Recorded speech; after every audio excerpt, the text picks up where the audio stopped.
ஓம் சாந்தி. 21/6/2024 காலை முரளி. ஓம் சாந்தி. பாப்தாதா மதுபன். சிவத்தந்தையே பிரம்மா உடல்ல அவதரிச்சு நமக்காக பாடம் எடுக்க ஆசிரியராகி வந்திருக்கிறாரு. நம்மளாம் இறை மாணவர்கள்.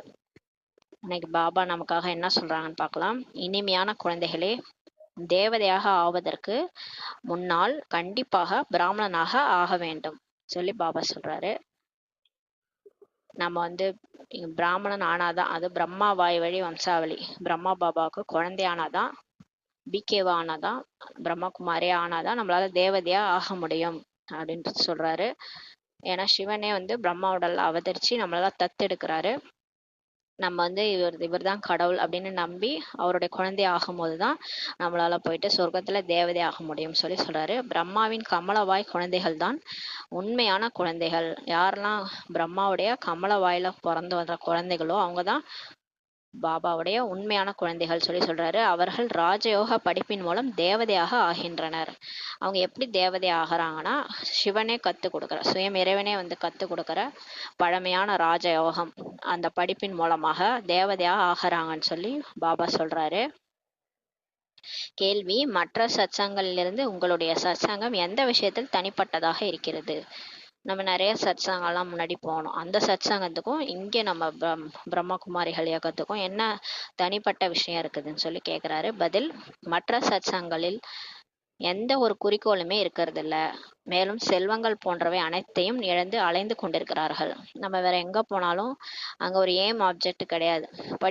படிக்கணும், டெய்லி வரணும், படிக்கணும், நீங்க இதுல மனுஷன்ல இருந்து தேவதை ஆகணும்னு இங்க நம்ம குறிக்கோள் இருக்குது. அங்க அந்த மாதிரிலாம் குறிக்கோள் கிடையாது. மேலும் நம்ம காசு கொண்டு போய் கொடுத்துட்டு இழந்துட்டு தான் அலைஞ்சிட்டு இருக்கிறாங்கன்னு சொல்லி சொல்றாரு. ஆனா இந்த சத்சங்கத்துல நீங்க அலையறதே இல்லை. இது சத்சங்கமாக இருப்பதுடன் பாடசாலையாகவும் இருக்கிறது. இது சத்தியமான சங்கம் மற்றும் இல்லாமல் இது ஒரு ஸ்கூல் மாதிரி இருக்குது. இங்க நம்ம படிக்க வரோம். இங்க நமக்கு ஏம் ஆப்ஜெக்ட் இருக்குது, குறிக்கோள் இருக்குது. பள்ளியில் கூட பாடம் படிக்கின்றனர், அலைவதில்லை. இப்போ ஸ்கூலுக்கு கூட போறோம்னா பாடம் படிக்கிறோம், செலவு பண்றாங்க, ஆனா அந்த செலவுக்கு தகுந்த நமக்கு பலன் கிடைச்சிருது. ஸ்கூல்ல படிக்கிறது, அலையிறது இல்லையா. படிப்பு என்றாலே வருமானம் ஆகும், படிச்சாலே வருமானம் சொல்லி பாபா சொல்றாரு. எந்த அளவுக்கு நீங்க படித்து தாரணை செய்து மற்றவர்களையும் தாரணை செய்விக்கின்றீர்களோ அந்த அளவுக்கு வருமானம் ஆகும் சொல்லி சொல்றாரு. அப்ப இதுவும் ஒரு ஸ்கூலு. இங்கே நம்ம வரோம், இந்த சத்தியமான சங்கத்துல நம்ம படிக்கிறோம், படிச்சு தாரணை பண்ணி மற்றவங்களையும் தாரணை செய்ய வைக்கிறோம். எந்த அளவுக்கு மற்றவங்களையும் தாரணை செய்ய வைக்கிறீங்களோ அந்த அளவுக்கு உங்களுக்கு வருமானம் சொல்லி பாபா சொல்றாரு. இந்த சத்சங்கத்துல வருவது என்றாலே நன்மையே நன்மையாகும் சொல்லி இறைவனே சொல்றாரு. ஓம் சாந்தி. ஆன்மீக தந்தை ஆன்மீக குழந்தைகளுக்கு புரிய வைக்கிறாரு. இப்ப ஆத்மாக்களுடைய தந்தை வந்துட்டாரு, ஆத்மாக்களுக்கு புரிய வைக்கிறாரு. ஆன்மீக குழந்தைகள் தான் இந்த காதுகளின் மூலம் கேட்கின்றார்கள். பாபாவுக்கு அவருடைய குழந்தைகள் ஆத்மாக்கள் தான் இந்த சரீரத்தினுடைய காது மூலம் கேட்கறாங்கன்னு சொல்லி சொல்றாரு. எல்லைக்கு அப்பாற்பட்ட தந்தை குழந்தைகளுக்கு கூறுகின்றார். இப்ப உலகத்துக்கே தந்தை, முழு உலகத்துக்குமே அப்பா கடவுள், அவர் குழந்தைகளுக்கு சொல்றாரு, தன்னை ஆத்மான்னு புரிஞ்சுக்கங்க. இதை அடிக்கடி கேட்பதன் மூலம் புத்தி அலைப்பாய்வது நின்று ஒரு நிலை பெற்றுவிடும் சொல்லி சொல்றாரு. அடிக்கடி தான் ஆத்மான்றத கேட்கறது மூலமா புத்தி அலைப்பாயுறது நின்றுடுன்றாரு. தன்னை ஆத்மா என்று புரிந்து அமர்ந்து கொள்வார்கள். அடிக்கடி ஆத்மா அப்படின்ட்டு நம்ம கேட்கறது மூலமா தன் ஆத்மானு புரிஞ்சு அமர்ந்துருவாங்கன்னு சொல்றாரு. நாம் இங்கே தேவதையாக ஆவதற்காக வந்துள்ளோம் என்று குழந்தைகள் புரிந்துள்ளார்கள். நம்ம இங்க பிரம்மகுமாரி இயக்கத்துக்கு வரும்போது சென்டருக்கு வந்தோம்னா நம்ம எதுக்காக வந்திருக்கிறோன்றது அங்க சுற்றி இருக்கிற படத்தை பார்த்தாலே தெரிஞ்சுக்கலாம். நம்ம தேவதையாக வந்திருக்கிறோன்ட்டு புரிஞ்சுக்கிறீங்கன்னு சொல்றாரு. நாம் தத்தெடுக்கப்பட்ட குழந்தைகளாகவும் நம்ம அனைவரும் இறைவனால தத்தெடுக்கப்பட்ட குழந்தைகள். சிவன் பிரம்மா உடல்ல அவதரிச்சு நம்மளெல்லாம் வாய் மூலமா தத்தெடுத்திருக்கிறாரு. பிராமணர்களாகிய நாம் இப்போது படிக்கின்றோம். என்ன படிக்கின்றோம்? நம்ம என்ன படிச்சுட்டு இருக்கிறோம்? இறைவனுக்கிட்ட பிராமணன்லேருந்து தேவதை ஆவதற்காக படிக்கின்றோம் சொல்லி பாபா சொல்றாரு. எப்படி யாராவது குழந்தைகள் கல்லூரிக்கு போறாங்கன்னா நாம் இப்போது படித்து இன்ஜினியர் ஆவோம், டாக்டர் போன்றவர்களாக ஆவோம்ட்டு புரிஞ்சு கொள்கிறார்களோ அது போலவே நம்ம இங்க என்ன புரிஞ்சுக்கிறோம்? மனுஷன்லேருந்து தேவதையாக போறோம்னு புரிஞ்சுக்கிறோம். உட்கார்ந்த உடனேயே புரிந்து கொள்வார்கள் சொல்லி சொல்றாரு. நீங்களும் கூட பிரம்மாவின் குழந்தைகளாக ஆகின்றீர்கள் என்றால் நாம் பிராமணன்லேருந்து தேவதையாக ஆவோம் சொல்லி புரிந்து கொள்கிறீர்கள் சொல்லி பாபா சொல்றாரு. அப்ப நம்ம பிரம்மா பாபாவுடைய குழந்தை ஆயிட்டோம். பிரம்மாவனுடைய குழந்தையா இருக்கிறதுனால இந்து தர்மத்துல சொல்லியிருக்காங்களா, பிரம்மா மூலமாக படைப்பு. அதனால பிராமணர்ல இருந்து இப்ப நம்ம தேவதை ஆகும்னு புரிஞ்சுக்கிறோம்னு சொல்லி சொல்றாரு. மனிதன்ல இருந்து தேவதையாக என்று பாடப்பட்டுள்ளது, ஆனால் யார் ஆகிறார்கள் சொல்லி சொல்லல. அந்த பாட்டு இருக்கு இல்லையா, மனிதன் என்பவன் தேவன் ஆகலான்ட்டு பாட்டெல்லாம் இருக்குது, ஆனா யார் ஆகிறாங்க சொல்லி புரிஞ்சுக்கல. இந்துக்கள் அனைவருமே தேவதையாக ஆவதில்லை. இந்துக்கள்னு இருக்கிறாங்க, ஆனா எல்லாருமே தேவதை ஆகிறது இல்ல. உண்மையில் ஹிந்து என்பது ஒரு தர்மமே இல்லை சொல்லி பாபா சொல்றாரு. ஹிந்துன்னா ஒரு தர்மமே இல்லை, ஆதி சனாதன தர்மம் ஒன்றும் ஹிந்து தர்மமே இல்லை சொல்லி பாபா சொல்றாரு. அவங்க வந்து ஆதி சனாதன தர்மம், அதுதான் வந்து ஹிந்து தர்மம் சொல்றாங்க. ஹிந்து தர்மத்தை வந்து முதல்ல இருந்த பேர் வந்து ஆதி சனாதன தர்மம்ட்டு சொல்றாங்க, சனாதன தர்மம் சொல்லுவாங்க, அதுதான் இந்து தர்மம்னு சொல்றாங்க. ஆனா பாபா சொல்றாரு ஆதி சனாதன தர்மம் ஒன்றும் ஹிந்து தர்மம் இல்லை அப்படின்னு சொல்லி பாபா சொல்றாரு. யாரிடம் வேண்டுமானாலும் ஹிந்து தர்மத்தை யார் ஸ்தாபனை செய்ததுன்னு கேளுங்க, குழம்பி விடுவார்கள் சொல்லி சொல்றாரு. எல்லா தர்மங்களுக்கும் மதஸ்தாபகர் இருக்கிறார் இல்லையா. இப்போ முஸ்லிம் இஸ்லாம் தர்மம் இருக்குன்னா இப்ராஹிம் ஸ்தாபனை செய்தார்.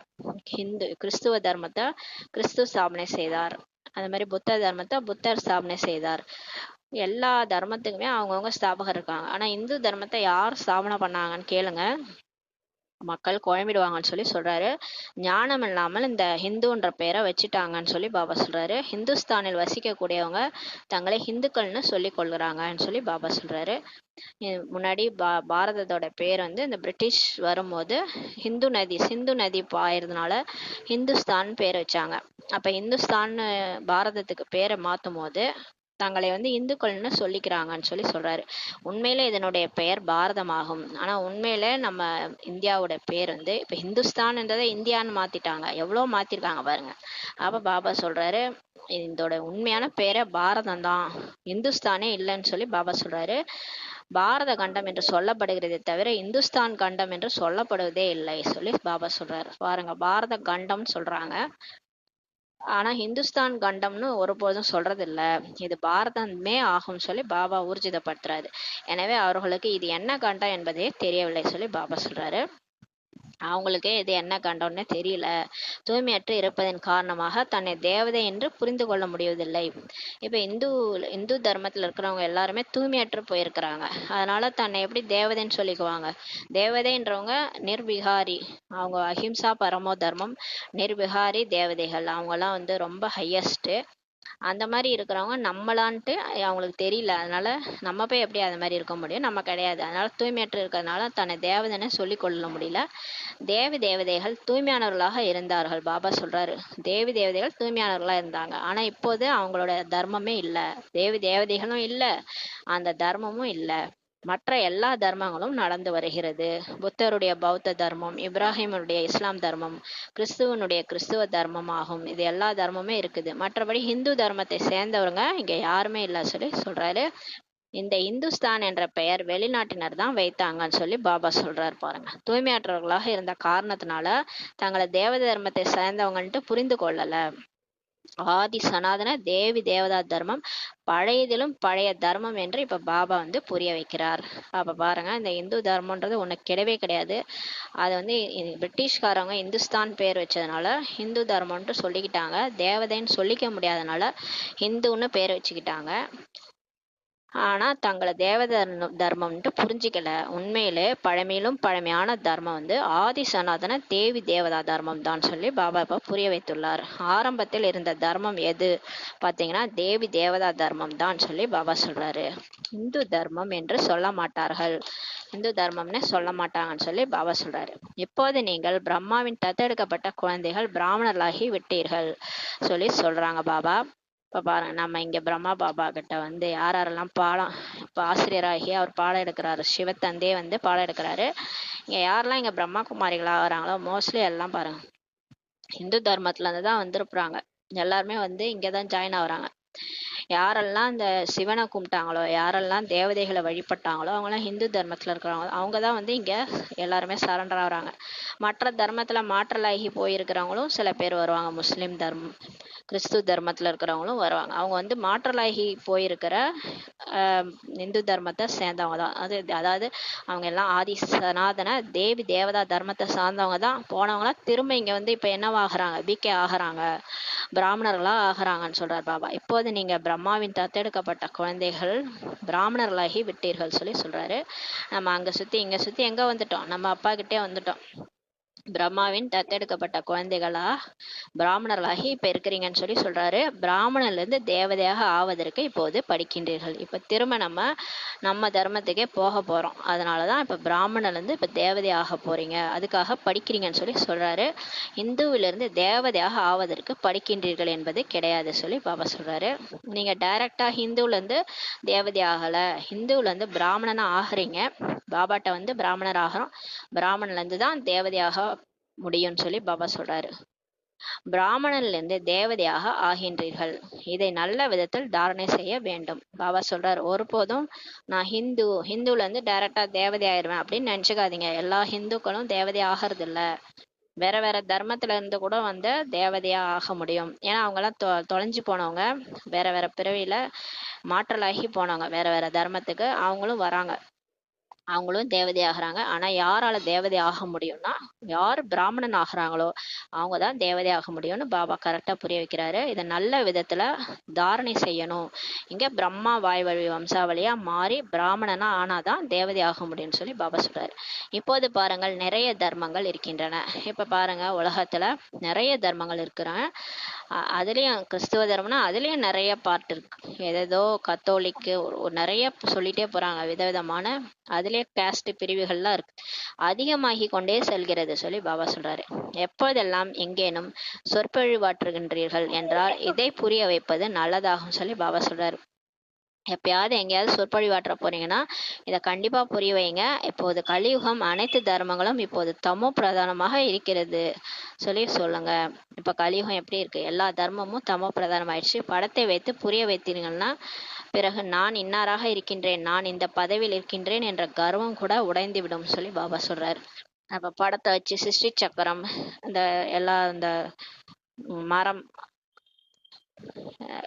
அந்த இந்த மரம் கல்ப விருஷம் மரம், இந்த மாதிரி எல்லாத்தையும் நீங்க அந்த படத்தை வச்சு புரிய வச்சீங்கன்னா நான் இன்னாரு, நான் இந்த தர்மம், நான் இந்த பதவி என்ற அந்த கர்வம் எல்லாம் அகங்காரம் எல்லாம் உடைந்துரும்னு சொல்லி பாபா சொல்றாரு. நாம் தமோ பிரதானமாக இருக்கின்றோம் என்று புரிந்து கொள்வார்கள். அப்ப அவங்க அந்த படத்தெல்லாம் பார்க்கும்போது, ஓஹோ நம்ம பரந்தாமத்துல இருந்து வந்து நடிக்க வந்திருக்கிற ஆத்மா மறுபிறவி எடுத்து எடுத்து இப்ப நம்ம வந்து தமோ பிரதானமா ஆயிட்டோன்றத புரிஞ்சுக்குவாங்கன்னு சொல்லி சொல்றாரு. முதலில் பாபாவின் அறிமுகத்தை கொடுத்து விட்டீர்கள், பிறகு இந்த பழைய உலகம் மாற வேண்டும் என்பதை காட்ட வேண்டும். முதல்ல பாபாவோட அறிமுகத்தை சொல்லிடுங்க. நம்ம ஆத்மா, இந்த உயிர் வந்து உடல் கிடையாது. இந்த உடல் வேறு, உயிர் வேறு. உயிர் போயிடுச்சுன்னா அந்த உடல் வேஸ்ட்டு.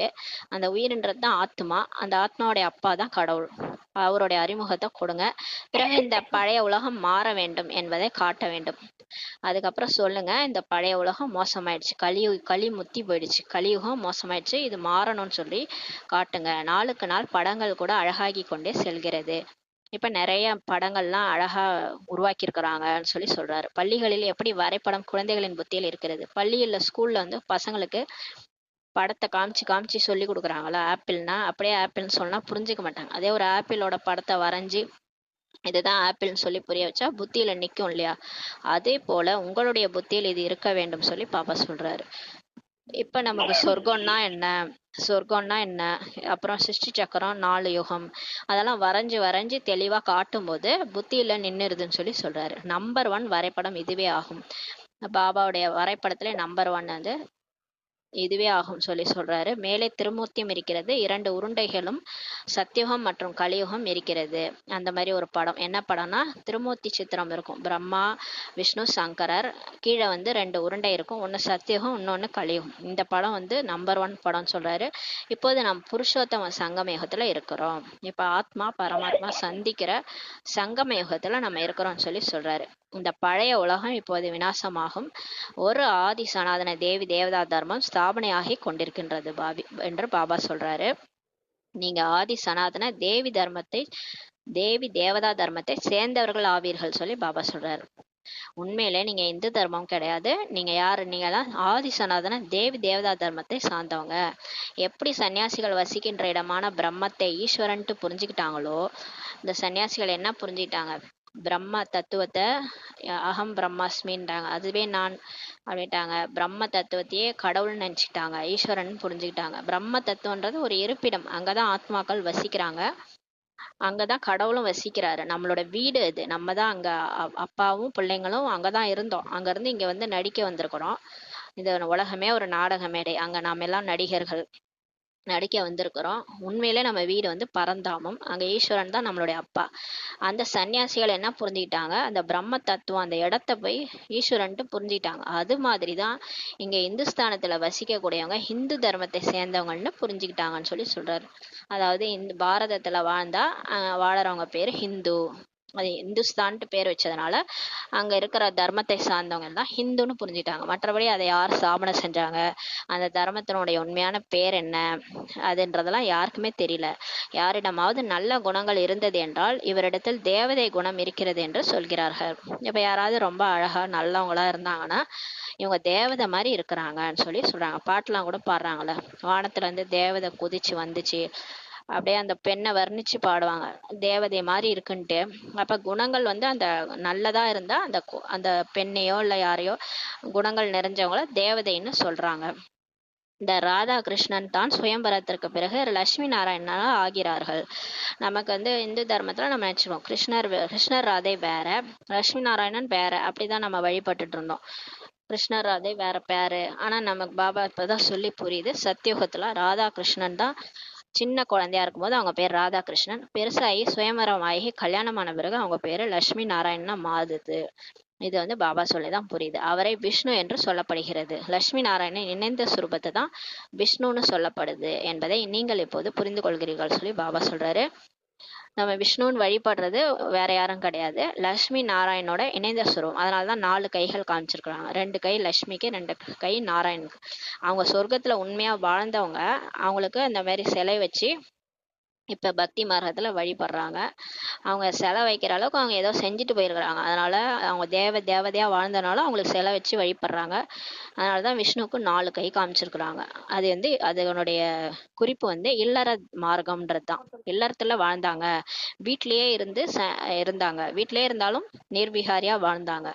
அதனால அவங்க வந்து விஷ்ணு வந்து 4 கை காமிக்கப்பட்டிருக்குது. அனைவருடைய சித்திரங்களும் இருக்கின்றன. அது மாதிரி எல்லாருடைய சித்திரங்களும் பக்தி மார்க்கத்துல இருக்கு, ஆனால் யாருமே தெரிந்திருக்கவில்லை. ஆனா யாருக்குமே எதுவுமே புரியல. குழந்தைகளாகி உங்களுக்கு பாபா அமர்ந்து இப்போது புரிய வைக்கிறார். பாபாவைத்தான் அனைவரும் நினைவு செய்கிறார்கள். இந்து தர்மத்துல எத்தனை கடவுளை கும்பிட்டாலும், முருகா, விநாயகா, அம்மன்ட்டு எவ்வளவு பேரை அவங்க கும்பிட்டாலும் அவங்க ஒரு பரம்பொருளை தான் தேடி தேடி அலையறாங்க, அந்த கடவுளை தான் தேடி அலையறாங்க. ஏன்னா எல்லாருமே பாபாவை தான் நினைவு செய்யறாங்க.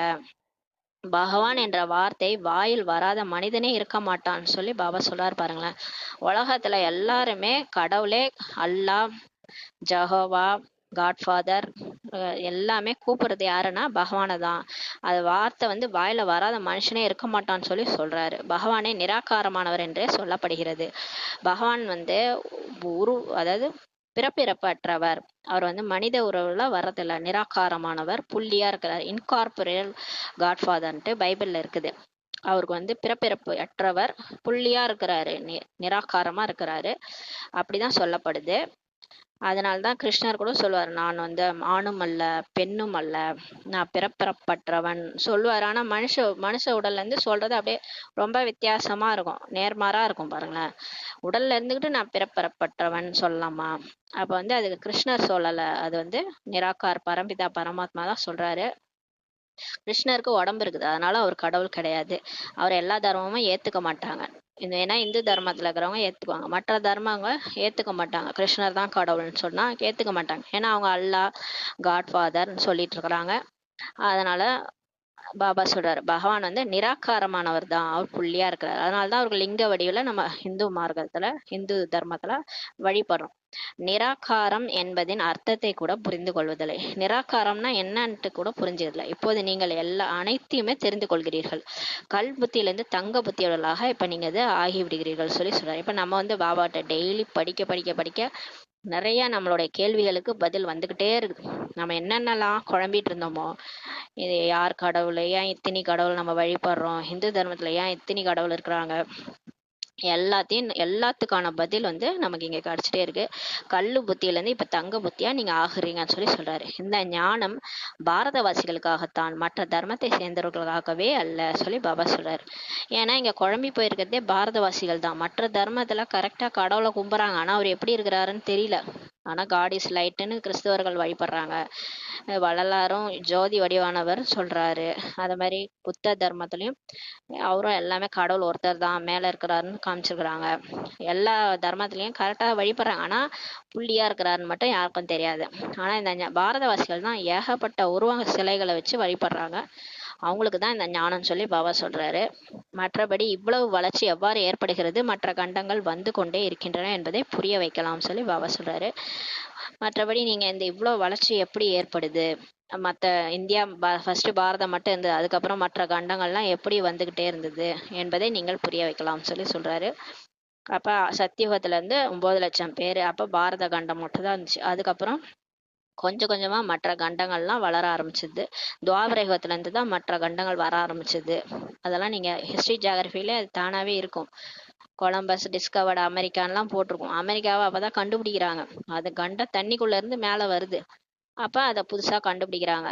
கல்பமாக இப்படி தான் நடைபெறுது பாபா சொல்கிறாரு. அங்கே சத்தியுகத்தில் பாரத கண்டத்தை தவிர வேற எந்த கண்டமுமே இருக்காது சொல்லி பாபா சொல்கிறாரு.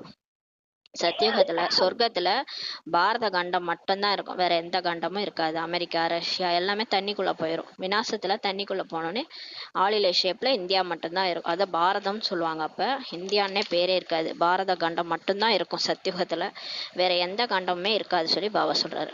இப்போது அந்த ஒரு தர்மமே இல்லை. ஆனா இப்ப பாருங்க, எல்லா தர்மமும் இருக்குது. அந்த ஆதி சனாதன தேவி தேவதா தர்மமும் இல்லை, பாரதன்ற பேரும் இல்லை. வெறும் இந்தியா மட்டும் இல்லை, இப்போ எல்லா நாடும் வந்துருச்சு, எல்லா காண்டினென்ட்டும் இருக்குது. ஆனால் அந்த ஒரு மெயினான தர்மமே அழிஞ்சு போச்சு. மற்ற எல்லா தர்மமே இருக்குதுன்னு சொல்லி சொல்கிறாரு. ஆலமரத்தின் உதாரணம் துல்லியமானதாகும். அங்கே ஒரு ஆலமரம் ஒன்று இருக்குது. அது பார்த்தீங்கன்னா அதில் கீழே வந்து விழுதுகள் மட்டும் இருக்குது, ஆனால் வேரே இருக்காது. அந்த விழுதுகள் தான் அந்த மரத்தை தாங்கிட்டு இருக்குது. அந்த மரம் இப்போ கூட இருக்குது. பிரம்மா பாபா இருந்த இடத்துல ஏதோ ஒரு இடத்துல இருக்குது. அந்த ஆலமரத்தின் உதாரணம் வந்து நம்மளுடைய தர்மம் வந்து இல்லாம போயிடுச்சுன்றதுக்கான துல்லியமான உதாரணம் சொல்லி சொல்றாரு. அதாவது ஃபவுண்டேஷனே இல்லை, மற்றபடி விழுதுகள்லாம் இருக்குது, கிளைகள் விழுதுகள் எல்லாமே தாங்கிட்டு இருக்குது அந்த மரத்தை. ஆதி சனாதன தேவி தேவதா தர்மமான அடித்தளமே இல்லை, மற்ற முழு மரமும் நின்று கொண்டிருக்கிறது சொல்லி பாபா சொல்றாரு. இப்போ வந்து அந்த முதல் இறைவனே ஸ்தாபனை செஞ்ச அந்த ஆதி சனாதன தேவி தேவதா தர்மம் இப்போ போயிடுச்சு. அதுக்கு பதிலாக அதை இந்து தர்மம்னு மாற்றி வச்சுக்கிறாங்க. மற்ற தர்மங்கள் எல்லாமே இருக்குது, அந்த அடித்தளமான அந்த தேவி தேவதா தர்மமே இல்லை, மற்ற முழு மரமும் நின்றுட்டு இருக்குது சொல்லி சொல்றாரு. எனவே ஆதி சனாதன தேவி தேவதா தர்மம் இருந்தது, ஹிந்து தர்மம் இல்லை என்று சொல்ல வேண்டும் சொல்லி பாபா சொல்றாரு. அது வந்து ஹிந்து தர்மம் கிடையாது, ஆதி சனாதன தேவி தேவதா தர்மம் சொல்லி சொல்லணுன்றாரு. இப்போது நீங்கள் பிராமணர்களாக ஆகியுள்ளீர்கள், தேவதையாக ஆவதற்கு முதலில் கண்டிப்பாக பிராமணனாக ஆக வேண்டும் சொல்லி பாபா சொல்றாரு. சூத்திர வர்ணம் மற்றும் பிராமண வர்ணம் என்று சொல்லப்படுகிறது. பாபா நிறைய வர்ணங்கள் சொல்லியிருக்காருல, தேவதா வர்ணம், வைஷ்ய வர்ணம், சத்திரிய வர்ணம், அப்புறம் வைஷ்ய வர்ணம், அதுக்கப்புறம் சூத்திர வர்ணம், அப்புறம் பிராமண வர்ணம், 5 வர்ணம் இருக்குது. சூத்திர ராஜ்யம் என்று சொல்ல மாட்டார்கள். சூத்திர ராஜ்யம்னா சொல்ல மாட்டாங்க.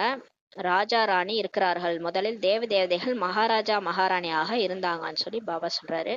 இந்த உலகத்திலே மொத தேவதைகளுடைய ராஜ்யம் தான் நடைபெற்றது. அவங்க தான் மகாராஜா மகாராணியாக இருந்தாங்க.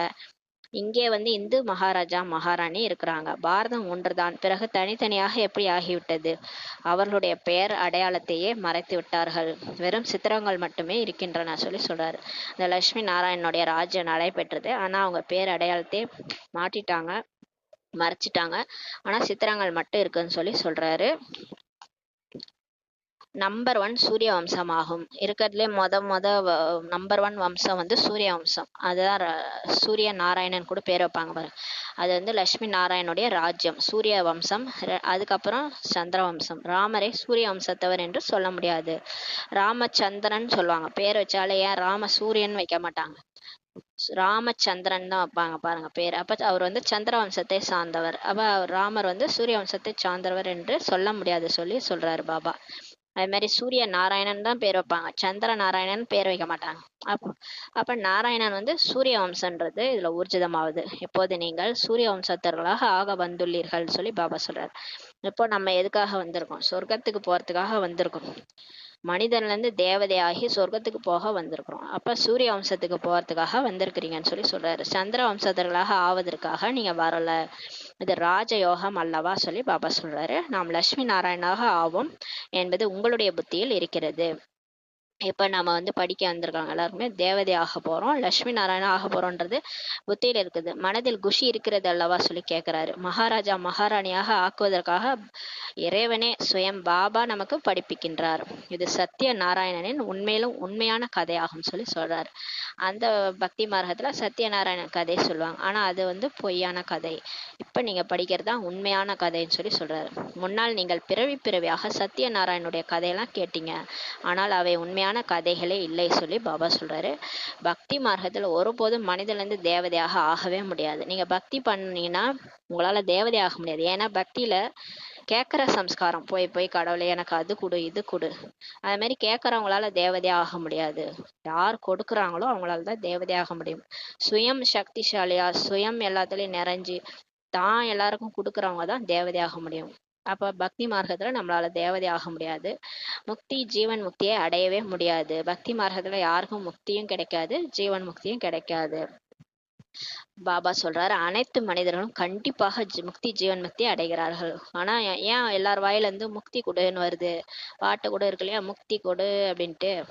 ஏன் எல்லார் வாயிலையும் முக்தி ஜீவன் முக்தி எல்லாம் வருது அப்படின்னா, எல்லாரும் அடைஞ்சிருக்காங்க. போன கல்பத்துல எல்லாருக்கும் முக்தி கிடைச்சி ஜீவன் முக்தி கிடைச்சி போயிருக்காங்க. கடைசியா எல்லாரும் உலகத்துல எல்லாத்தையும் ஆண்டு அனுபவிச்சு கடைசியா என்ன கேட்பாங்க?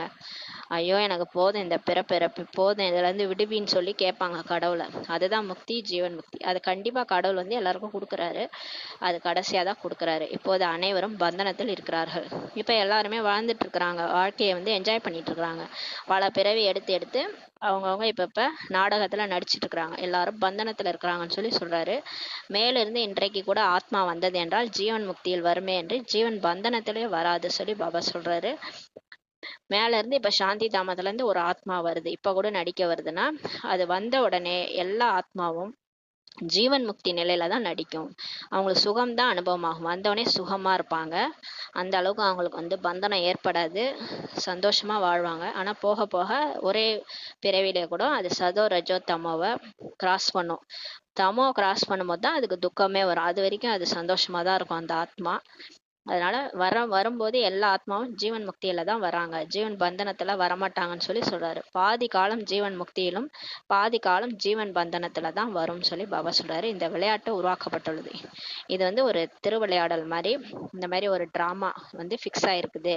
இப்படிதான் எல்லாருமே நடிக்கணும். நம்ம கூட அப்படிதான் சத்தியோகத்துல ஜீவன் முக்தி நிலையில இருக்கிறோம். யாருடையும் நமக்கு பந்தனம் கிடையாது. இது எங்க அம்மா எங்க அப்பா விட மாட்டேன், இது என் கணவன், லட்சுமி எனக்கு தான், நாராயணன் எனக்கு தான் எல்லாம் புடிச்சு வச்சிருக்க மாட்டாங்க யாரும். அவங்கவுங்க ஆத்ம உணர்வுல வாழ்வாங்க. யாருமே பந்தனத்துல இருக்க மாட்டாங்க. எல்லாம் முக்தி அடைஞ்ச நிலையில இருப்பாங்க. ஜீவன் உடல்ல இருந்தாலும் எது மேலேயும் ஆசை இல்லாம இருக்கிறதுக்கு பேர் தான் ஜீவன் முக்தி. அந்த ஸ்டேஜ்ல தான் எல்லா ஆத்மாவும் நடிக்க வராங்க மேல இருந்து. ஆனா போக போக இங்க வந்து அந்த பந்தனத்துல எல்லாரையும் பார்த்து மனவழி பிற வழியில போயிட்டு மாட்டிக்கிறாங்க. முக்கியமா அந்த 5 விகாரத்தினால மாட்டிக்கிட்டு ஜீவன் பந்தனத்துல வந்துடுறாங்க. போக போக அந்த ரஜோ தமோ கிராஸ் பண்ணும்போது தான் ஜீவன் பந்தனத்துல மாட்டிக்கிறாங்கன்னு சொல்லி பாபா சொல்றாரு. இந்த எல்லையற்ற விளையாட்டில் நாம் அனைவருமே நடிகர்கள். பாபா சொல்றாரு பாருங்க, இது எல்லாமே ஒரு டிராமா. நீங்க எப்படி சினிமா பாக்குறீங்க அந்த மாதிரி இது ஒரு டிராமா. இந்த விளையாட்டுல நம்ம எல்லாம் நடிகர்கள். இங்கே நடிப்பை நடிப்பதற்காக தான் நாம் வருகிறோம் சொல்லி பாபா சொல்றாரு. ஆத்மாக்களாகிய நாம் இங்கே வசிப்பவர்களே இல்லை. நம்ம பாருங்க, நம்மலாம் பரதேசி. நம்மளுடைய உண்மையான உலகமே சாந்தி தாமம் தான். அதுதான் நம்ம வீடு. நம்ம இங்க சும்மா வந்திருக்கிறோம், வழிப்போக்கனா இங்க வந்திருக்கிறோம். இங்க நம்ம வசிக்கிறவங்களே இல்லைன்னு சொல்லி பாபா சொல்றாரு. எப்படி வருகிறோம் என்று அனைத்து விஷயங்களையும் அமர்ந்து புரிய வைக்கின்றார். இப்ப பாபா நம்ம எப்படி வரோம், எப்படி சாந்தி தாமத்துல இருந்து வந்து நடிக்க வரோன்ட்டு எல்லாத்தையும் புரிய வைக்கிறார். நிறைய ஆத்மாக்கள் இங்கேயே மறுபிறவி எடுத்துக்கொண்டே இருக்கிறார்கள். நிறைய பேர் வந்து பாருங்க, இங்க வந்து பந்தனம் வச்சுக்கிட்டு திரும்ப திரும்ப பிறந்துகிட்டே இருக்கிறாங்க. குழந்தைகளாகி அவங்களுக்கு ஆரம்பத்துல இருந்து கடைசி வரை முழு உலகத்தினுடைய வரலாறு புவியியல் புத்தியில் இருக்கிறது. இப்ப நமக்கு 5000 வருஷம் என்ன நடந்தது, சத்தியுகம், திரேதாயுகம், துவாபரயுகம், கலியுகத்துல என்னென்ன நடந்ததுன்ட்டு ஆரம்பத்துல இருந்து கடைசி வரை ஹிஸ்டரி ஜியாகிரபி புத்தியில இருக்குது சொல்லி சொல்றாரு. எல்லையற்ற தந்தை மேலே அமர்ந்து கொண்டு என்ன செய்கிறார், எதுவுமே தெரிஞ்சிருக்கவில்லை. இந்த மனுஷங்களுக்கு பாருங்களேன், இந்த கடவுள் என்ன பண்ணிட்டு இருக்கிறாரு எதுவுமே தெரியாது. ஆகையினால் அவர்களுக்கு துச்ச புத்தி என்று சொல்லப்படுகிறது. மனிதங்களுக்கு துச்ச புத்தின்னு சொல்லப்படுது. நீங்களும் துச்ச புத்தி உடையவர்களாக தான் இருந்தீர்கள். நம்ம கூட அப்படிதான் இருந்தோம். துச்ச புத்தி உடையவங்கள தான் இருந்தோம். ஒண்ணுமே புரிஞ்சுக்காம ஏதோ வாயில வந்ததெல்லாம் பேசிக்கிட்டு இருந்தோம். இப்போது பாபா உங்களுக்கு படைப்பவர் மற்றும் படைப்பின் முதல் இடை கடைசியை புரிய வைத்திருக்கிறார். இப்ப நமக்கு கடவுள் ஞானத்தை கொடுத்து உண்மையை பேச வைக்கிறார். இது வரைக்கும் பொய்யா பேசிட்டு இருக்கோம். கடவுள் அங்க இருக்கிறாரு, இங்க இருக்கிறாரு, உங்களுக்குள்ள இருக்கிறாரு, எங்க பார்த்தாலும் இருக்கிறாரு, கூப்பிடுங்க வருவாரு சொல்லிட்டு இருந்தோம் இல்லையா. ஆனா கடவுள் பரந்தாமத்துல இருந்து இப்பதான் வந்திருக்கிறாரு. 100 வருஷம் கடைசியா அவர் நடிப்பு வந்து நம்மளெல்லாம் காப்பாத்துறாரு. படிப்பு படிக்க வைக்கிறாரு. தந்தை ஆசிரியரா சத்குருவா வந்திருக்கிறாரு. எல்லா உறவாவும் நமக்கு இருக்கிறாருன்ட்டு இப்பதான் நமக்கு தெரியுது. அவர் தனி நம்ம தனின்றது நம்ம தெரிஞ்சுக்காம உனக்குள்ள இருக்கிறாரு எனக்குள்ள இருக்கிறாருன்னு சொல்லி வச்சுட்டோம். எவ்வளவு சொல்லிருப்போம். ஏன் நம்ம இங்க பிரம்மகுமாரி ஆகிறதுக்கு முன்னாடியே அந்த வேலையை பண்ணிருக்கிறோம். அதான் பாபா சொல்றாரு. இப்பதான் நீங்க வந்து புரிஞ்சுக்கிறீங்க. இப்போது பாபா உங்களுக்கு எல்லா ரகசியத்தையும் புரிய வைத்திருக்கிறார். நீங்கள் ஏழைகள், சாதாரணமானவர்கள், அனைத்தையும் தெரிந்துள்ளீர்கள். நம்ம சாதாரண மிடில் கிளாஸ் ஏழைகள், நம்ம எல்லாத்தையும் புரிஞ்சிட்டோம். நீங்கள் தூய்மையான புத்தியுடையவர்களா ஆவீர்கள் சொல்லி சொல்றாரு. சுத்தமானவர்கள் என்ற தூய்மையானவர்களை தான் சொல்லப்படுகிறது. இப்ப நம்ம தூய்மையான புத்தி இருக்குது, சுத்தமானவங்களை என்னன்னு சொல்றோம். சுத்தம்னா இந்த வெளியில சுத்தமா உடம்ப சுத்தமா வச்சுக்கிறது சுத்தம் கிடையாது. யார் தூய்மையான புத்தி உடையவர்களோ அவங்கதான் சுத்தமானவர்கள் சொல்லி சொல்றாரு. துச்ச புத்தி உடையவர்கள் அப்பவித்திரமானவர்களே சொல்லி பாபா சொல்றாரு. யார் புத்தியில கண்ணாமனான்ட்டு எதையாவது நினைச்சிட்டு இருக்கிறாங்களோ, துச்ச புத்தி உடையவர்களா இருக்கிறாங்களோ அவங்க தூய்மை இல்லாதவர்கள் சொல்லி சொல்றாரு. இப்போது நீங்கள் என்னவாக ஆகி கொண்டிருக்கிறீர்கள் என்று பாருங்கள் சொல்லி பாபா சொல்றாரு. இப்ப நம்ம என்னவாயிட்டு இருக்கிறோம், நம்மள துச்ச புத்தியில இருந்து உயர்ந்த புத்தி, விசால புத்தியா மாத்திட்டு இருக்கிறாரு. பள்ளியில் கூட படிப்பின் மூலம் உயர்ந்த பதவி அடைய முடியும். உங்களுடைய படிப்பு உயர்ந்ததிலும் உயர்ந்ததாகும். பள்ளியில கூட பாருங்க, டாக்டர் இன்ஜினியர் ஆகுறாங்க இல்லையா. நீங்களும் உங்களுடைய இது அதை விட உயர்ந்த படிப்பு, அதன் மூலம் நீங்க ராஜ்ய பதவியை அடையிறீங்க. முழு உலகத்தையுமே ராஜ்யம் செய்றீங்க. யாருக்காவது இந்த இந்த இவ்வளோ பெரிய ஹையஸ்டான படிப்பு கிடைக்குமா? அவர்கள் தானம் புண்ணியம் செய்வதன் மூலம் ராஜாவிடம் பிறவி எடுக்கிறார்கள். பிறகு ராஜா ஆகிறார்கள். அந்த துவாபர யுகத்துல இருந்து தானம் புண்ணியம் செஞ்சு ராஜாவாகிறாங்க. ராஜா வீட்டுல போய் பிறவி எடுத்து இளவரசனாகி ராஜா ஆகுறாங்க. ஆனா நீங்க இந்த படிப்பின் மூலமாகவே ராஜா ஆகிறீங்கன்னு சொல்லி பாபா சொல்றாரு. கடவுளே வந்து படிப்பு படிக்க வைக்கிறாரு. ஆத்ம உணர்வை தூண்டி ஆத்மா சுயராஜ்ய அதிகாரியா ஆறி விஸ்வராஜ்ய அதிகாரியா மாத்துறாரு. நம்ம இந்த படிப்பு படிச்சே ராஜா ஆகிறோம். நம்ம ஒன்றும் யாரும் ராஜாவுக்கு போய் பிறந்து ராஜாவாகல. ராஜா வயத்துல பிறந்து இளவரசனாகி ராஜா ஆகல. நம்ம இந்த படிப்பின் மூலமாகவே உலக ராஜ்யத்தை அடையிறோம். பாபா தான் இப்போது கூறுகின்றார், நான் குழந்தைகளாகிய உங்களுக்கு ராஜயோகமே கற்றுக் கொடுக்கின்றேன். இப்ப இறைவனே வந்து கற்றுக் கொடுக்கிற யோகத்துக்கு பேர் தான் ராஜயோகம், புத்தி யோகம். புத்தி மூலமா இறைவனை நினைவு செய்யறது, ஆத்மான்னு உணர்ந்து பரமாத்மாவை நினைவு செய்யறது. பாபாவை தவிர வேற யாருமே ராஜயோகம் கற்றுத்தர முடியாது சொல்லி பாபா சொல்றாரு. ஒரு இறைவனை தவிர வேற யாராலையும் இந்த ராஜயோகத்தை கற்றுத்தர முடியாது. பாபா தான் உங்களுக்கு ராஜயோக படிப்பினை படிப்பிக்கின்றார். கடவுளே தான் வந்து இதை சொல்லி கொடுக்குறாரு. பிறகு நீங்கள் மற்றவர்களுக்கு புரிய வைக்கின்றீர்கள். அவர் சொல்லி கொடுத்ததை பிரம்மா பாபா கத்துக்கிட்டு பிரம்மா பாபா நமக்கு கற்றுக் கொடுத்தாரு. நம்ம மற்றவங்களுக்கு கற்றுக் கொடுக்குறோம். நீங்கள் தூய்மையற்ற நிலையிலிருந்து தூய்மையாகி விடுங்கள் என்று பாபா ராஜயோகம் கற்றுக் கொடுக்கின்றார். பாபா எதுக்காக நமக்கு ராஜயோகம் கற்றுக் கொடுக்குறாருன்னா, நம்ம அழுக்காயிட்டோம் இல்லையா, இப்ப அழகாகிறதுக்காக சொல்லி கொடுக்குறாரு. தங்களை ஆத்மா என்று புரிஞ்சு நிராகார பாபாவை நினைவு செய்தீங்கன்னா நீங்க தூய்மை ஆயிடுவீங்கன்னு சொல்லி பாபா சொல்றாரு. மேலும் சக்கரத்தை தெரிந்து கொள்வதன் மூலம் சத்தியுகத்துல சக்கரவர்த்தி ராஜாவாக ஆகிடுவீங்கன்னு சொல்லி சொல்றாரு. நம்ம இந்த சரித்திர பூகோளத்தை எப்படி கடந்து வந்தோம், சத்தியுகம், திரேதாயுகம், துவாபரயுகம், கலியுகத்துல நம்ம என்ன மாதிரி பிறவி எடுத்து நடிச்சு வந்தோம், இதெல்லாம் நம்ம தெரிஞ்சுக்கிறது மூலமா சக்கரவர்த்தி ராஜாவா ஆயிடுவோம்னு சொல்லி பாபா சொல்றாரு. இதை புரிய வைப்பது மிகவும் சுலபமாகும். அதெல்லாம் சொல்லி புரிய வைக்கிறது ரொம்ப ஈஸி. இப்போது தேவதை தர்மத்தை சேர்ந்தவர்களை யாருமே இல்லை, அனைவரும் மற்ற தர்மங்களுக்கு மாறிட்டாங்கன்னு சொல்லி பாபா சொல்றாரு. நீங்க யாருக்காவது புரிய வச்சீங்கன்னா முதலில் பாபாவின் அறிமுகத்தை கொடுங்க. பாபா புரிய வைக்கின்றார். மற்ற தர்மங்களில் எவ்வளவு பேர் சென்று விட்டார்கள், நிறைய பேர் பௌத்தர்களாக முஸ்லிம்களாக ஆகிவிட்டார்கள் சொல்லி பாபா சொல்றார். முத நம்ம புரிய வைக்கிறதுனா பாபா யாருன்னு சொல்லணும். இறைவன் யாரு, அப்படின்றத புரிய வைங்க. பாபா இப்ப நமக்கு புரிய வைக்கிறாரு. நிறைய பேர் ஆதி சனாதன தேவி தேவதா தர்மத்துல இருந்தவங்க மற்ற தர்மங்களுக்கு மாற்றலாகி போயிட்டாங்க. நிறைய பேர் புத்த தர்மத்திலையும் முஸ்லீம் தர்மத்திலையும் போயிட்டாங்க. கத்தி முனையிலும் கூட நிறைய பேர் முஸ்லீம்களாக ஆகியிருக்கிறார்கள் சொல்லி சொல்றாரு. பாருங்க, அந்த காலத்துல கத்தியால மிரட்டி மிரட்டி இந்துல இருந்து முஸ்லீமா மாத்திருக்கிறாங்க. பௌத்தர்களாக கூட நிறைய பேர் ஆகியிருக்கிறார்கள் சொல்லி பாபா சொல்றாரு. ஒரு முறை சொற்பொழிவாற்றினால் ஆயிரம் பேர் பௌத்தர்களாக ஆகிவிட்டனர் சொல்லி சொல்றாரு. பாருங்க, சொற்பொழிவை கேட்டே, புத்தர்கள் பேசுறத கேட்டே அவங்க ரொம்ப அப்படியே சதோ பிரதான நிலையில நடிக்க வரும்போது ஆரம்பத்துல ரொம்ப கவர்ச்சிகரமா இருந்திருப்பாங்க. ஜீவன் முக்தி நிலையில நடிக்க வந்திருப்பாங்க. அவங்க பேசுற பேச்சை கேட்டே எல்லாம் மயங்கி போய் இந்து தர்மத்துல இருந்து என்ன ஆயிட்டாங்க, புத்த தர்மத்துக்கு போயிட்டாங்கன்னு சொல்லி சொல்றாரு. கிறிஸ்தவர்கள் கூட அப்படிதான். கிறிஸ்துவருக்கு கூட அது போலதான் சொற்பொழிவாற்றுகின்றனர். அதே மாதிரிதானே கிறிஸ்துவர்கள் கூட இயேசு இருக்கிறாரு, இயேசு நமக்கு செய்வாரு அப்படின்னு சொல்லியே நிறைய பேர் கடவுள் அங்க இருக்கிறாரு, இந்த தர்மத்துல எதுவுமே ஒன்றும் நடக்க மாட்டேதுன்ட்டு எல்லாம் அந்த தர்மத்துக்கு போயிட்டாங்க இல்லையா. இந்த சமயத்துல அதிக மக்கள் தொகை அவர்களுடையதாகும். இந்த டைம்ல பாப்புலேஷனே வெறும் கிறிஸ்துவ தர்மம் தான் சொல்லி சொல்றாரு. எனவே குழந்தைகளாகிய உங்களுடைய புத்தியில் இப்போது முழு சிருஷ்டி சக்கரமும் சுற்றி கொண்டிருக்கின்றது. இப்ப நமக்கு புத்தியில பாபா அப்படியே அத்துப்படி பண்ணிட்டார், எல்லாத்தையும் சொல்லி கொடுக்குறாரு. முழு சிருஷ்டி சக்கரத்தையே ஃபுல்லா சுத்திட்டு இருக்குது.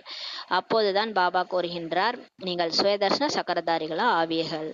இந்த மாதிரி எப்ப உங்களுக்கு எல்லா சிந்தனையும் புத்தியில ஓடுதோ, ஓஹோ இப்படியெல்லாம் நம்ம நடிச்சு வந்தோமா, இத்தனை தர்மம் இருக்கா, நம்ம தான் ஃபர்ஸ்ட்ல இருந்து நடிக்கிறோமா, இப்படியே நம்ம சிந்தனை பண்ணிட்டே இருந்தோம்னா நம்ம சுயதர்ஷன சக்கரதாரியா ஆயிடுவோம்னு சொல்லி பாபா சொல்றாரு. விஷ்ணுவிற்கு சுயதர்ஷன சக்கரத்தை காட்டுகிறார்கள். விஷ்ணு கையில பாருங்க, லட்சுமி நாராயணன் அப்புறம் கிருஷ்ணர் கையிலலாம் சுயதர்ஷன சக்கரம், சுதர்ஷன சக்கரம்னு சொல்லுவாங்க. அதை வச்சு கழுத்தறுப்பாரு, அரக்கர்களோட கழுத்தறுப்பாருலாம் சொல்லுவாங்க. விஷ்ணுவுக்கு ஏன் கொடுத்தாங்க என்பது மனிதர்களுக்கு தெரியவில்லை சொல்லி பாபா சொல்றாரு. ஏன் விஷ்ணு கையில சுயதர்சன சக்கரம் கொடுத்தாங்க? சுயதர்சன சக்கரதாரி என்று கிருஷ்ணரையோ அல்லது நாராயணையோ சொல்லுகிறார்கள். அவர்களுக்குள் என்ன தொடர்பு என்பதையும் புரிய வைக்க வேண்டும். பாபா சொல்றார், சுயதர்சன சக்கரதாரின்றது கிருஷ்ணர் இல்லைன்னா நாராயணன் சொல்றாங்க இல்லையா. நாராயணனா ஆனதே இந்த சுயதர்சனத்தை சக்கரத்தை சுத்தி சுத்தி தான் நாராயணனா கிருஷ்ணரா ஆகிறது, நாராயணனா ஆகிறது. அதை புரிய வைங்கன்னு சொல்லி சொல்றாரு. கடந்து வந்த பாதையை சொல்லி சொல்லி அதுல இருந்து மாயா புத்தியில இருந்து ஓடுது. இந்த சுயதர்சன சக்கரத்தை சுத்த சுத்த புத்தியில இருக்கிற மாயா போயிடுது. அதன் மூலமா கிருஷ்ணர் ஆயிடுறாரு, அதன் மூலமா நாராயணன் ஆயிடுறாரு. இதுதான் உண்மை. ஆனா அவங்க பக்தி மார்க்கத்துல கிருஷ்ணர் கையில நாராயணன் கையில சுயதர்சன சக்கரம் காமிச்சிருக்கிறாங்க. இவர்கள் இருவருமே ஒருவர் தான் சொல்லி புரிய வைக்கணும். கிருஷ்ணர் தான் நாராயணன் ஆகிறாரு. கிருஷ்ணர் தான் சின்ன குழந்தையில கிருஷ்ணராக்குறாரு. அவர் பெருசாகி கல்யாணம் ஆனவர்கள் நாராயணன் ஆயிடுறாரு. இருவருமே ஒருவர் தான் சொல்லி புரிய வைக்கணும். உண்மையில் இந்த சுயதர்சன சக்கரம் பிராமணர்களாகிய உங்களுக்கானதாகும் சொல்லி பாபா சொல்றாரு. உண்மையிலே இந்த சுயதர்சன சக்கரம் அவங்க கையில காமிச்சிருக்கிறாங்க பக்தி மார்க்கத்துல. ஆனா உண்மையிலே யார் அதை சுத்தந்து, சுயதர்சன சக்கரத்தை யார் சுத்தந்து? பிராமணர்களாகிய நீங்க தான் சுத்தினீங்க. கடவுள் பாடம் எடுக்கும் போது நம்ம தான் புத்தியில தினமும் அமிர்த வேலையில இதான சுத்திட்டு இருக்கிறோம். இதை எத்தனை முறை நீங்க சுத்துறீங்க. ஞானத்தின் மூலம்தான் சுயதர்சன சக்கரதாரியாக ஆகின்றனர் சொல்லி சொல்றார். கடவுளே கொடுக்குற அந்த அறிவு ஞானத்தின் மூலம்தான் நம்ம சுயதர்சன சக்கரதாரியா ஆகின்றனர். மற்றபடி சுயதர்சன சக்கரம் கொள்வதற்கோ அல்லது அறுப்பதற்கோ அல்ல. மற்றபடி கிருஷ்ணர் கையில வச்சுட்டு அந்த சிசுபாலன் அந்த மாதிரி அரக்கன்கள்லாம் கழுத்து அறுத்தாருன்னு காமிச்சிருப்பாங்க. அதுக்காக இந்த சுயதர்சன சக்கரம் கிடையாது. இது ஞானத்தினுடைய விஷயங்களாகும். இது உண்மையிலே ஞானத்தினுடைய விஷயம். நமக்கு போர் மாயாவோட தான். மாயா தான் இங்க அரக்கன். அந்த 5 விகாரம் தான் நமக்கு அரக்கன். காமம், கோபம், பற்று, ஆசை, அகங்காரம், அசுரர்கள். அந்த அசுர குணங்கள் தான் நமக்குள்ள ஆத்மாக்குள்ளார நுழைஞ்சு இந்த உலகமே பத்தித்தமாயிடுச்சு. அந்த அசுர குணங்களை நம்ம இந்த சுயதர்சன சக்கரம் மூலம் சுத்தி சுத்தி சுத்தி அறுக்கிறோம்னா வெட்டுறோம்னா அப்படியே கொல்றோம்லாம் கிடையாது. புத்தியில இருக்கிற மாயாவை வெளியேற்றோம். இதுதான் அது அப்படின்னு சொல்றாரு. மற்றபடி இந்த ஹிம்சை பண்றதுக்கான விஷயம்லாம் கிடையாது. எந்த அளவிற்கு உங்களுடைய இந்த ஞானத்தின் சக்கரம் சுத்துமோ அந்த அளவிற்கு உங்களுடைய பாவம் பஸ்மமாகும். பாபா சொல்றாரு, இந்த சக்கரம் நீங்க சுத்திக்கிட்டே இருந்தீங்கன்னா புத்தியில உங்களுடைய பாவம் அழிஞ்சிரும். மற்றபடி தலையை துண்டிப்பதற்கான விஷயம் எதுவுமே இல்லை சொல்லி பாபா சொல்றாரு. மற்றபடி அந்த சிசுபாலனோட கழுத்தை வெட்டினாரு, அந்த சக்கரம் போய் அப்படியே கழுத்தை வெட்டிருச்சுன்னு சொல்லி காமிச்சிருப்பாங்க. கிருஷ்ணர் கையில இருந்த சக்கரம் அந்த மாதிரி சக்கரம் ஒன்றும் ஹிம்சைக்கான விஷயமே அல்ல சொல்லி பாபா சொல்றாரு.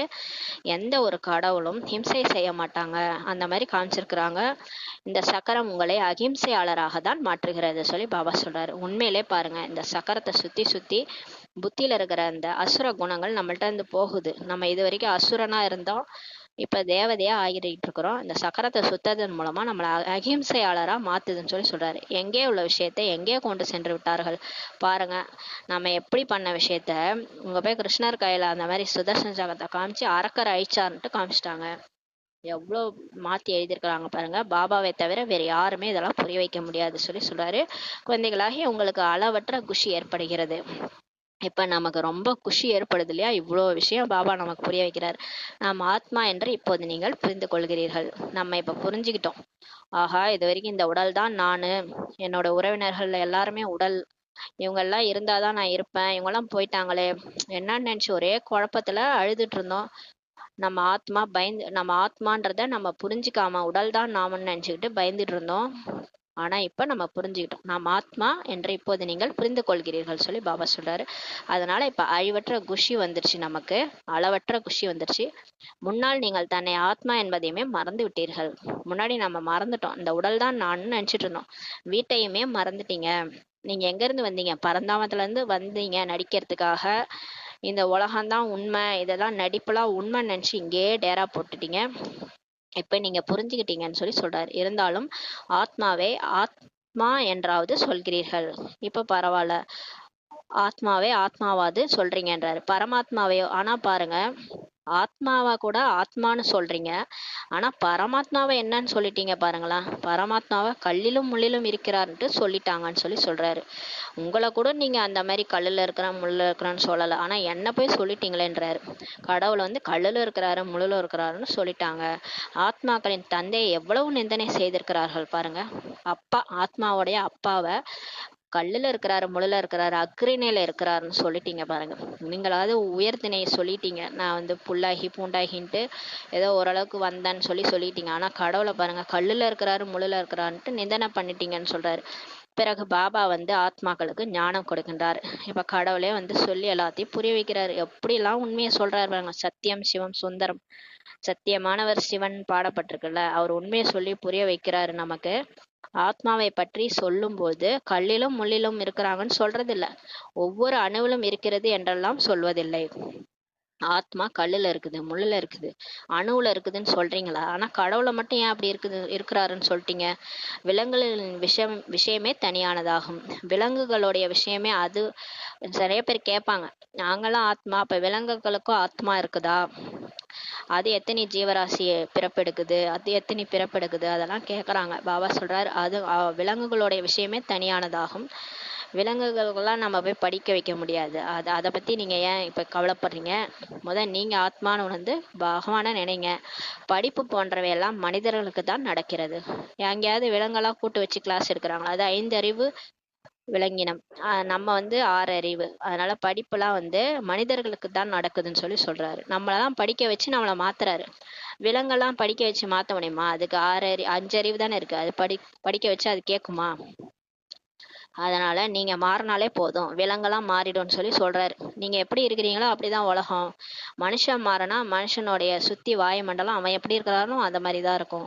மனுஷன் தேவதையா மாறிட்டா சுற்றி வாயுமண்டலம் சொர்க்கம் மாதிரி ஆயிடும் சொல்றாரு. அங்க இருக்கிற உயிரினங்கள் கூட அவனை மாதிரியே சதோ பிரதானமா, நம்ம எப்படி சதோ பிரதானமா ஆகிறோமோ அது மாதிரி சுற்றி இருக்கிற விலங்கினங்களும் சதோ பிரதானமா ஆயிடும் பாபா சொல்றாரு. நாம் இவ்வளவு பிறவிகள் இப்படி எல்லாம் ஆகியிருக்கிறோம் என்று இப்போது நீங்கள் புரிந்து கொள்கிறீர்கள். இப்போதான் நமக்கு புரியுது, நம்ம 84 பிறவிகள் எடுத்து இப்படிலாம் ஆகி வந்திருக்கிறோம்னு பாபா சொல்றாரு. 84 பிறவிகள் முடித்திருக்கிறீர்கள், மற்றபடி 84 லட்சம் பிறவிகள்லாம் கிடையாது பாபா சொல்றாரு. அவங்க சாஸ்திரத்துல எழுதி வச்சிட்டாங்க, சத்தியுகம் இத்தனை ஆண்டுகள், கலியுகம் 40,000 ஆண்டுகள், 40 லட்சம் ஆண்டுகள்.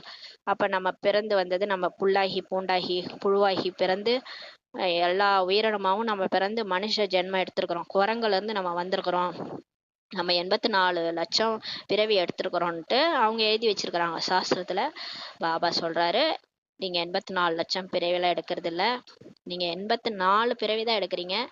அதுவும் தேவதையில இருந்து டைரக்டா மனிதனா, தேவதையில இருந்து தான் அப்படியே நடிச்சு கழுதை தேஞ்சு கட்டெரும்பாயி மனுஷனாயிருக்கிறீங்க. நீங்க ஒன்றும் குரங்குல இருந்தெல்லாம் மனுஷன் ஆகலான்னு சொல்றாரு. வேணா உங்களுக்கு குரங்கு புத்தி தான் இருக்குது, இப்போ வந்து மனுஷனாகி குரங்கு புத்தி ஆயிடுச்சு, மற்றபடி நீங்கள் குரங்குலேருந்துலாம் வரலன்னு சொல்லி பாபா சொல்கிறாரு. 84 லட்சம் உயிரினங்கள் தான் இருக்குது உலகத்தில், 84 லட்சம் பிறவிலாம் கிடையாது, மனிதர்கள் எடுக்கிறது இல்லை சொல்லி பாபா புரிய வைக்கிறாரு. மனிதர்கள் எவ்வளவு அஞ்ஞான இருளில் இருக்கிறார்கள், ஆனால் மனுஷங்க இதை கூட புரிஞ்சுக்கிறது இல்லை. பாடிட்டு இருக்கிறாங்க, புல்லாகி பூண்டாகி அப்படிலாம் நான் வந்தேன், ஓரறிவு 2 அறிவு 3 அறிவெல்லாம் பிறந்து கடவுள் அடையறதுக்காக நான் வந்து இந்த 6 அறிவு மனிதனா பிறந்து உன்னை அடையறதுக்காக இருக்கிறான்னு சொல்லி பாட்டெலாம் எழுதியிருக்கிறாங்க. ஆனால் உண்மையிலே நம்ம நம்ம பிறவி வந்து தேவதையாக தான் இருந்தோம், அதுக்கப்புறம் மனுஷனாக இருக்கிறோம். இதெல்லாம் புரிஞ்சுக்கிறதே இல்லை, அஞ்ஞான இருளில் இருக்கிறாங்கன்னு சொல்லி சொல்கிறார். ஆகையினால் தான் சொல்லப்படுகிறது, ஞான சூரியன் வந்ததும் அரை கல்பம் துவாபரயுகம் கலியுகத்துல இருளா இருந்தது, அரை கல்பம் சத்தியுகம் திரேதாயுகத்துல பிரகாசமா இருந்தது சொல்லி பாபா சொல்றாரு. ஞான சூரியன் வந்தாதான் அந்த அறிவு வந்து நமக்குள்ள அஞ்ஞான இருள் நீங்கும்னு சொல்லி பாடப்பட்டிருக்குது. இப்ப ஞான சூரியனா தந்தையே வந்திருக்கிறாரு. நமக்குள்ளார இருக்கிற அந்த அஞ்ஞான இருள் அந்த அறிவே இல்லாம இருந்தோம் இல்லையா, இப்பதான் அறிவை நமக்கு கொடுக்கறாரு. அந்த இருள்ல இருந்து பிரகாசிக்க வைக்கிறாரு நம்மள. இது பகல் மற்றும் இரவு, ஒளி மற்றும் இருளின் ஞானமாகும் சொல்லி சொல்றாரு. இது எல்லையற்ற விஷயமாகும். இதெல்லாம் எல்லையற்ற விஷயம். அரை கல்பம் இருளில் எவ்வளவு ஏமாற்றம் அடைந்தீர்கள். நம்ம 2500 வருஷமா இருள்ல இருந்தோம், இருள்ல இருந்து நிறைய ஏமாற்றம் அடைஞ்சிட்டீங்கன்னு சொல்லி சொல்றாரு. நிறைய அலைய வேண்டியிருக்கிறது, நிறைய அலைஞ்சோம் இல்லையா. பள்ளியில் கூட படிக்கிறார்களே, அவர்கள் அலைபவர்கள் என்று சொல்லப்படுவதில்லை. பள்ளியில கூட நம்ம போய் ஃபீஸ் கட்டி ஸ்கூல்ல படிக்கிறோம் இல்லையா, என்னவோ ஃபீஸ் கட்டுறோம், அதுக்காக படிக்கிறோம், படிச்சதுக்கான பலன் நமக்கு கிடைக்குது, நம்ம அலையிறோம்னு சொல்றது இல்லை. ஸ்கூல்ல போய் நிறைய அலைஞ்சு கஷ்டப்பட்டோம் அப்படின்னு யாரும் சொல்ல மாட்டாங்க, ஏன்னா படிச்சதுக்கான பலன் அவங்களுக்கு கிடைக்குது. அது மாதிரிதான் இங்கு படிப்புன்னு சொல்லி சொல்றாரு. ஆனா சத்சங்கங்கள்ல மனிதர்கள் எவ்வளவு அலைகிறார்கள். ஆனா மற்ற சத்சங்கம்னு சொல்லிட்டு நிறைய அலையிறாங்க, போய் காசு கட்டுறாங்க. அது இந்த நேரத்துல நிறைய சத்சங்கங்கள் இருக்குது, எங்க பார்த்தாலும் கடவுளை பத்தி பேசுறாங்க, அந்த மாதிரி அலையிறாங்க. அந்த மாதிரி பள்ளியில படிக்கிறார்களே, அவர்கள் அலைபவர்கள் என்று சொல்லப்படுதில்லை. ஆனா சத்சங்கங்கள்ல மனிதர்கள் எவ்வளவு அலைகிறார்கள் சொல்லி பாபா சொல்றாரு. வருமானம் எதுவுமே வருவதில்லை, இன்னும் நஷ்டம்தான். யாரெல்லாம் சத்சங்கத்துக்கு போறாங்களோ அவங்களுக்கு வருமானம் எதுவுமே கிடையாது, இன்னும் நஷ்டம்தான் ஏற்படுது. ஆகையினால் அதை அலைவது என்று சொல்லப்படுகிறது. அலைந்து அலைந்து செல்வம் அனைத்தையும் இழந்து எதுவுமே இல்லாதவர்களாக ஆகிவிடுகிறார்கள் சொல்லி பாபா சொல்றாரு. நிறைய சத்சங்கம் போனோம், எங்க போனாலும் நமக்கு முக்தி எப்படி கிடைக்கும், ஜீவன் முக்தி எப்படி கிடைக்கும், கடவுளே கிடைக்கல, தேடி தேடி அலைஞ்சிட்டு வந்துட்டோம். இருந்தாலும் பைசா தான் செலவாச்சு, ஒன்றும் ஆனப்பாடு இல்லை இல்லையா. அதான் பாபா சொல்றாரு, இப்போது இந்த படிப்பில் யார் எந்த அளவுக்கு நல்ல விதத்தில் தாரணை செய்கிறாங்களோ அந்த அளவுக்கு நன்மையே நன்மையாகும் சொல்லி சொல்றாரு. ஆனால் இப்போ நம்ம கரெக்டான சத்சங்கத்துக்கு வந்துட்டோம், அங்கே சுற்றி இங்கே சுற்றி கரெக்டான இடத்துக்கு, கடைசி கடை இதுதான், எல்லாரும் இங்கே தான் வந்தாகணும், வந்துட்டோம். இங்கே இறைவனே நமக்கு படிக்க வைக்கிற படிப்புல எந்த அளவுக்கு தாரணை செய்றீங்களோ அந்த அளவுக்கு நன்மையே நன்மைன்னு சொல்லி பாபா சொல்றாரு. பிராமணர்களாக ஆகிவிட்டால் நன்மையே நன்மையாகும் சொல்லி பாபா சொல்றாரு. பிராமணர்களாகிய நாம் தான் சொர்க்கவாசிகளாக ஆகிறோம் என்பதை நீங்கள் தெரிந்துள்ளீர்கள். அனைவருமே சொர்க்கவாசிகளாக ஆவார்கள். யாரெல்லாம் பிராமணன் ஆகிறாங்களோ, பிகே ஆகிறாங்களோ எல்லாருமே சொர்க்கவாசியா ஆவாங்க. ஆனால் நீங்கள் அதில் உயர்ந்த பதவி அடைவதற்காக முயற்சி செய்கிறீர்கள். ஆனா நம்ம இப்போ ஏன் பிகே ஆயிருக்கிறோம்னா நல்ல பதவி அடையறதுக்காக முயற்சி செய்றீங்கன்னு சொல்லி சொல்றாரு. இப்போது உங்கள் அனைவருக்கும் வானப்பிரஸ்த நிலையாகும். இப்ப நம்ம எல்லாருக்குமே வானப்பிரஸ்த நிலை, ஆத்மாக்கு வயசாயிடுச்சு, நீங்கள் தாங்களே கூறுகிறீர்கள், பாபா எங்களை வானப்பிரஸ்த நிலைக்கு அல்லது தூய்மையான உலகத்திற்கு கொண்டு செல்லுங்கள், அது ஆத்மாக்களின் உலகமாகும் சொல்லி சொல்றாரு. நம்ம பக்தியில கூட கடவுளே வந்துரு, நீ வந்தினா உன் கூட வந்துரும், என்னால தாங்க முடியல, இந்த உலகமே வேணான்னு சொல்லி புலம்பணும் இல்லையா. அதான் பாபா சொல்றாரு, தூய்மையான உலகத்துக்கு, அதாவது ஒரு அமைதியான பிளேஸ்க்கு என்னை கூட்டு போங்க, என்னால் இங்கே இருக்க முடியலன்ட்டு நம்ம ஒரு டைமில் ஒரு டென்ஷன் ஆகி சொல்லியிருப்போம் பக்தியில். பாபா அதை சொல்கிறார், அது உண்மையிலே குழந்தைகளே, அது ஆத்மாக்களின் உலகம், சாந்தி தாமம், வாங்க அங்கே கூட்டு போகிறான்றார். நிராகார உலகம் எவ்வளவு சிறியதாக இருக்கிறது, இங்கேயோ சுற்றி திரிவதற்கு எவ்வளவு நிலம் இருக்கிறது. அந்த சாந்தி தாமம் சின்னதாக இருக்குது, ஆனால் இங்கே உலகம் எவ்வளோ பெருசாக இருக்குது, சுற்றி திரிவதற்கு பெருசா இருக்குன்றார். அங்கே இந்த விஷயமே இல்லை, சரீரமே இல்லை, நடிப்பு இல்லை. பரந்தாமத்துல உங்களுக்கு சரீரம் இருக்காது, நடிப்பு இருக்காது, இந்த மாதிரி பெரிய இடம்லாம் தேவையில்ல, நட்சத்திரம் போல ஆத்மாக்கள் நின்று கொண்டிருக்கின்றன, இது அதிசயம் அல்லவா சொல்லி பாபா சொல்றாரு. நட்சத்திரம் மாதிரி அங்க ஆத்மா பரந்தாமத்துல நின்றுட்டு இருக்குது, எவ்வளவு அதிசயம். சூரியன், சந்திரன், நட்சத்திரங்கள் எப்படி நின்று கொண்டிருக்கின்றன. இப்ப இந்த ஆகாயம் இருக்கு இல்லையா, இந்த ஆகாயத்துல இந்த கோள்கள்லாம் நின்றுட்டு இருக்குது, இந்த பூமி எல்லாமே நின்றுட்டு இருக்குது இல்ல, சூரியன் சந்திரன் எல்லாம் நின்றுட்டு இருக்குது. அந்த மாதிரிதான் ஆத்மா வந்து பரந்தாமத்துல பிரம்ம தத்துவத்துல தன்னுடைய ஆதாரத்துல இயற்கையா நின்று கொண்டிருக்கிறது சொல்லி பாபா சொல்றாரு. நல்லது. இனிமேலும் இனிமையான காணாமல் போய் கண்டெடுக்கப்பட்ட செல்ல குழந்தைகளுக்கு தாயும் தந்தையுமான பாப் தாதாவின் அன்பு நினைவுகளும் காலை வணக்கமும். ஆன்மீக குழந்தைகளுக்கு ஆன்மீக தாய் தந்தையின் நமஸ்காரம். நம் ஆன்மீக குழந்தைகள் ஆன்மீக தாய் தந்தைக்கு நமஸ்காரம். தாரணைக்கான முக்கிய சாரம். ஃபர்ஸ்ட் பாயிண்ட், ஞானத்தை சிந்தனை செய்து சுயதர்ஷன சக்கரதாரியாக ஆக வேண்டும். சுயதர்ஷன சக்கரத்தை சுற்றி கொண்டே பாவங்களை அறுக்க வேண்டும். இரட்டை அஹிம்சையாளர்களாக ஆக வேண்டும் சொல்லி பாபா சொல்றாரு. சுயதர்சன சக்கரத்தை சுத்திக்கிட்டே இருந்தீங்கன்னா உங்க பாவம்லாம் அழிஞ்சிரும். நீங்க ஆத்மா அந்த கடந்து வந்த பாதையில எவ்வளவு பாவம் பண்ணிருப்பீங்க, அதெல்லாம் நீங்க சுத்தி சுத்தி வர வர என்ன ஆயிடும், பாவங்கள்லாம் அறுந்து போயிடும். நீங்க வந்து இரட்டை அஹிம்சையாளர்களா, காமம் கோபம் ரெண்டுத்துல இருந்து விடுபட்டுருவீங்க, இரட்டை அஹிம்சையாளரா மாறிடுவீங்கன்னு சொல்லி சொல்றாரு. இரண்டாவது பாயிண்ட், தன்னுடைய புத்தியை சுத்தமாக தூய்மையாக மாற்றி ராஜயோகத்தின் படிப்பை படிக்க வேண்டும். மேலும் உயர்ந்த பதவி அடைய வேண்டும் சொல்லி பாபா சொல்றாரு. நாம் சத்ய நாராயணன் உண்மையிலும் உண்மையான கதையை கேட்டு மனிதனிலிருந்து தேவதையாக ஆகின்றோம் என்ற குஷியே எப்போதும் மனதில் இருக்க வேண்டும் சொல்லி பாபா சொல்றாரு. வரதானம், மனம் புத்தியை கட்டளைப்படி விதிபூர்வமாக காரியத்தில் பயன்படுத்தக்கூடிய நிரந்தர யோகி ஆகுக என்ற வரதானம் பாபா கொடுக்குறாரு. நம்ம மனசு புத்தி தான் அலைப்பாஞ்சிக்கிட்டே இருக்கும். ஒழுங்கா பாபா நினைக்க சொன்னா அது கீழே இருக்கிற விஷயங்களையே சிந்திச்சுட்டு இருக்கும். அதனால நீங்க ஆத்மா ராஜா சீட்ல உட்காந்து கட்டளை கொடுங்க. மனசு புத்தி என்ற மந்திரிகளுக்கு கட்டளை கொடுங்க. மந்திரி நம்ம பேச்சுதான் கேட்கணும். மனசு புத்தின்ற மந்திரி கட்டளைப்படி விதிபூர்வமாக காரியத்துல பயன்படுத்துங்க. அந்த மாதிரி பயன்படுத்தக்கூடிய நிரந்தர யோகிగా மாறுங்க. கைகள் வேலை செஞ்சுட்டு இருந்தாலும் மனசு புத்தி ஃப்ரீயா தானே இருக்கு. அது ஏன் தேவையில்லாம மீட்டர் கணக்கா ஏதாவது எண்ணங்கள் சிந்திச்சுட்டே இருக்கு. அதை ஸ்டாப் பண்ணுங்க. ஃபுல் ஸ்டாப் வச்சுட்டு பரந்தாமத்துல பாபாவை நினைன்னு சொல்லுங்க. பாபாவை நினைச்சுக்கிட்டே காரியம் செய்யுங்க. அப்ப விதிபூர்வமா காரியத்துல நீங்க பயன்படுத்தும் போது நிரந்தர யோகியா ஆயிடலாம். அந்த மாதிரி ஆகுங்கன்ற வரதானம் கொடுக்குறாரு. நிரந்தர யோகி என்றால் சுயராஜ்ய அதிகாரி ஆவதற்கான விசேஷ சாதனம் மனம் மற்றும் புத்தி ஆகும் சொல்லி பாபா சொல்றாரு. எல்லாத்தையும் அன்னைக்கு கூட சொன்னார்ல, எல்லா கர்மேந்திரியங்களையும் நீங்க அடக்கிடலாம். கண்ணு காது மூக்கு வா எல்லாத்தையும் நீங்க அடக்கிடலாம்னா மனசு புத்தி தான் அலைப்பாய்ஞ்சுக்கிட்டே இருக்கும். அதை அடக்கிறதா கஷ்டம். அப்ப நிரந்தர யோகினாலே சுயராஜ்ய அதிகாரி ஆவதற்கான விசேஷ சாதனமே என்னன்னா மனசு புத்தி தான் சொல்லி சொல்றாரு. சுயராஜ்ய அதிகாரியா ஆகணும், இங்கே ஆகணும்னா அவங்கதான் போயிட்டு விஸ்வராஜ்ய அதிகாரியா உலகத்தையே ராஜ்யம் பண்ணக்கூடியவங்களா யார் மாறுவாங்கன்னா சுயத்தை இங்க அடக்குறவங்க தான். அவங்களுடைய சாதனம், விசேஷமான சாதனமே மனசு மற்றும் புத்தி தான் சொல்லி சொல்றாரு. மந்திரம் என்னன்னா மண் மனாபவ ஆகும். மந்திரம் வந்து மண் மனாபவ ஆகும். தன்னை ஆத்மான்னு புரிஞ்சு பரமாத்மாவா நினைவு செய்யறது, அதுதான் மண்மனாபவ. யோகாவை புத்தி யோகம் என்று கூறுகின்றோம். இங்க வந்து யோகானா கை காலால யோகம் செய்யறது கிடையாது, இது புத்தி மூலமா யோகம் செய்யறது. ஆக இந்த விசேஷ ஆதார தூண் தனது அதிகாரத்தில் இருக்கிறது. அதாவது கட்டளைப்படி விதிபூர்வமாக காரியம் செய்கிறது. என்ன சங்கல்பம் எப்போது செய்ய விரும்புகிறீர்களோ அவ்வாறு சங்கல்பம் செய்ய முடிய வேண்டும். ஒரு நிமிடத்துல பறந்தாவன்னா போயிடணும், ஒரு செகண்ட்ல சொர்க்கம்னா போயிடணும், ஒரு செகண்ட்ல சூட்சுமவதனம் போய் பிரம்ம பாபா முன்னாடி ஃபரிஸ்தாவா நிக்கிறேன்னா போயிடணும். அந்த மாதிரி விதிபூர்வமா காரியம் செய்யணும், கட்டளைப்படி செய்யணும். புத்தியை எங்கு செலுத்த விரும்புகிறீர்களோ அங்கு செலுத்த முடிய வேண்டும். புத்தி நீங்க பரந்தாமம் போனா போயிடணும், அந்த மாதிரி செலுத்த முடியணும். ராஜாவாகிய உங்களை புத்தி அலைய விடக்கூடாது சொல்லி சொல்றாரு. நீங்க ஆத்மா, நீங்க தான் ராஜா. நீங்க தான் இந்த கர்மேந்திரியங்களும் மனசு புத்தி அடக்கணும், அடக்கி ஆளணும். உங்க சுயத்தை நீங்க ராஜ்யம் பண்ணாதான் நீங்க அங்க போய் லட்சுமி நாராயணனா மாற முடியும்.